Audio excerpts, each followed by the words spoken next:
प्रदेश के अंदर नारी गरिमा के लिए उठाए जाने वाले अन्य महत्वपूर्ण कदमों में मुझे याद है 2017 में जब सरकार आई थी,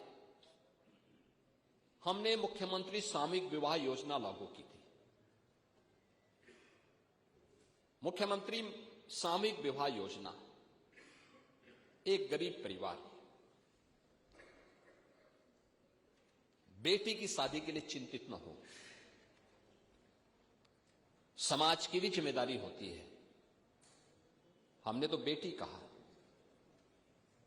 हमने उसको भाजपा सपा में, भाजपा कांग्रेस में या दलों में नहीं बांटा था, जाति में नहीं बांटा था। हमने कहा बेटी की शादी के लिए, वो बेटी कोई भी हो, प्रदेश की बेटी होगी, कन्यादान मां बाप के साथ साथ सरकार के प्रतिनिधि भी जाकर के उसमें भागीदार बनेंगे, जनप्रतिनिधि भागीदार बनेंगे। जिलाधिकारी निमंत्रण पत्र छपवाएगा। ये पहली बार हुआ। ये लोकतंत्र ये है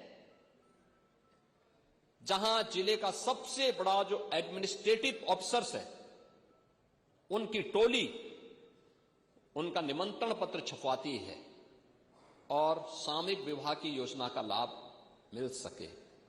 6 लाख बेटियों की शादी हुई है अब तक, 6 लाख, और समाजवादी पार्टी ने विरोध किया था इस स्कीम का। समाजवादी पार्टी ने विरोध किया था, आप तब भी विरोध किए थे। कन्या सुमंगला योजना के माध्यम से जब बेटी के जन्म लेने से लेकर के बेटी स्नातक तक की पढ़ाई कर सके, समाजवादी पार्टी ने इसका भी विरोध किया। हम 25,000 रुपए पैकेज दे रहे हैं, 26 लाख बेटियों को इस योजना का लाभ मिल रहा है। बेटी पढ़ाओ बेटी बचाओ बेटी पढ़ाओ का अभियान हो, मातृ वंदना की स्कीम हो, प्रधानमंत्री मातृ वंदना की स्कीम हो, ये सभी ऐसे कार्यक्रम थे जो वेलफेयर स्कीम के साथ जुड़ते हुए उन्हें स्वावलंबन के पथ पर अग्रसर कर रही थी। प्रधानमंत्री स्टैंड अप की योजना, प्रधानमंत्री स्टार्टअप की स्कीम, प्रधानमंत्री डिजिटल इंडिया की स्कीम, ये ढेर सारी ऐसी स्कीम थी जिसके माध्यम से नारी स्वावलंबन के कुछ आदर्श प्रस्तुत हुए।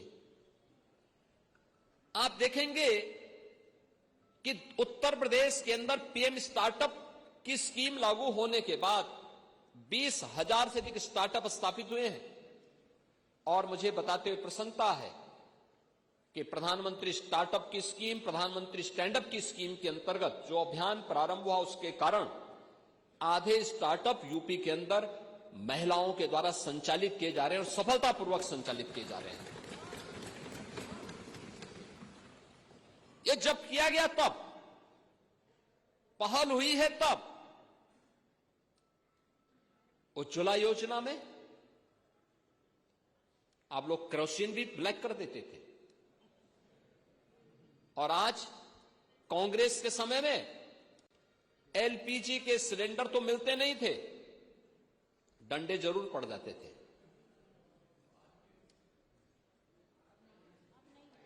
पांडे जी, आप सच्चाई स्वीकार कर, कम से कम इस उम्र में तो सच्चाई स्वीकार कर लेना चाहिए। उम्र का ध्यान रखें।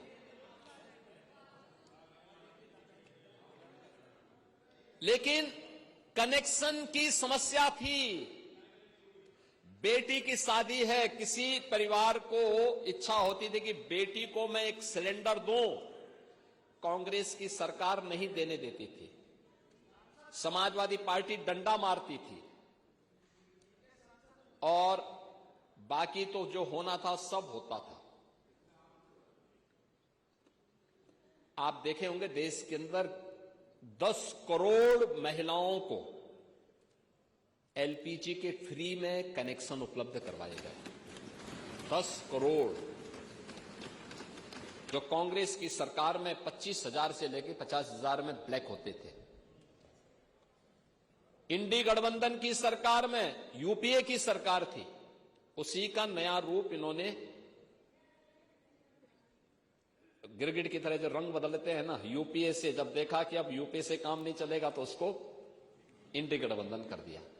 इंडी गठबंधन की सरकार उस समय जो यूपीए के नाम पर थी, उस समय 25,000 से लेके 50,000 में बिकता था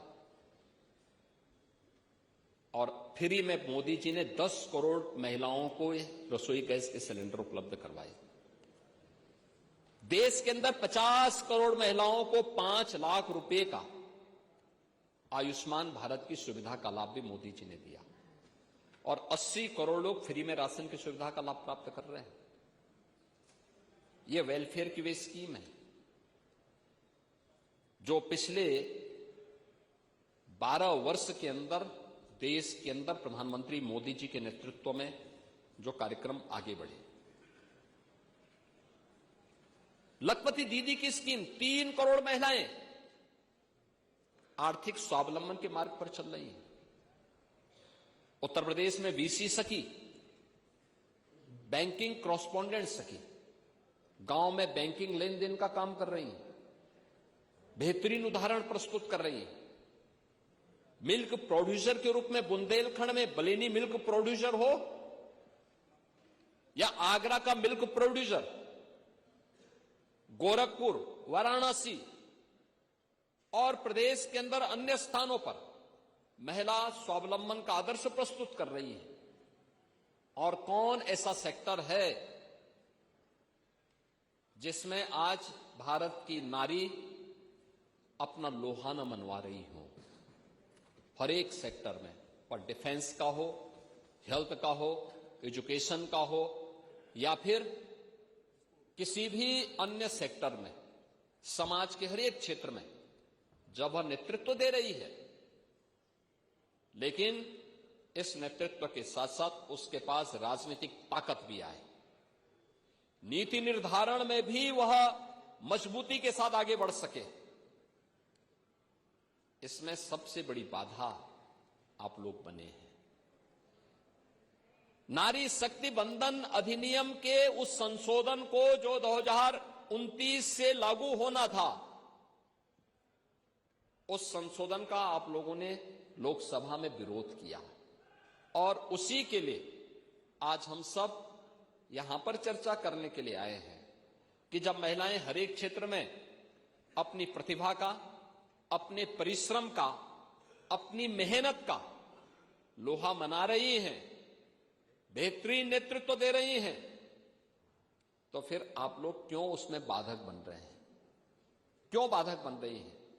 वेलफेयर स्कीम से लेकर के अब वे समाज में नेतृत्व की सामर्थ्य भी विकसित कर सकें, इसके लिए उनको अधिकार मिलना चाहिए। और इस दिशा में जो प्रयास प्रारंभ हुआ है, उस प्रयास के लिए सबसे पहले हम प्रधानमंत्री मोदी जी के द्वारा उठाए गए इन कदमों के प्रति उनके प्रति आभार व्यक्त करते हैं कि उन्होंने आधी आबादी को उनका अधिकार दिलाने के लिए 2023 में नारी शक्ति बंधन अधिनियम पारित किया और जब 29 में इसको लागू करने के लिए एक आवश्यक प्रस्ताव लेकर के आए तो उसमें कांग्रेस, समाजवादी पार्टी और ये सभी दल उसमें बाधक बन गए,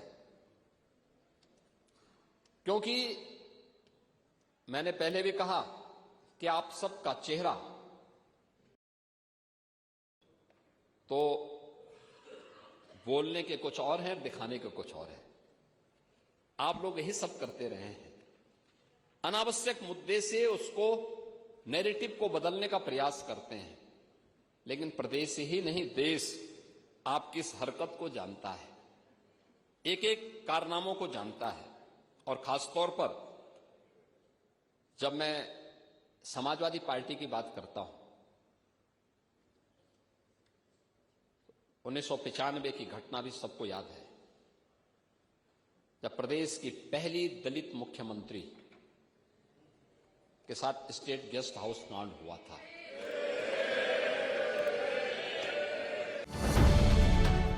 अब से डीडी फ्री डिश की चैनल नंबर 57 पर देखिए न्यूज नेशन।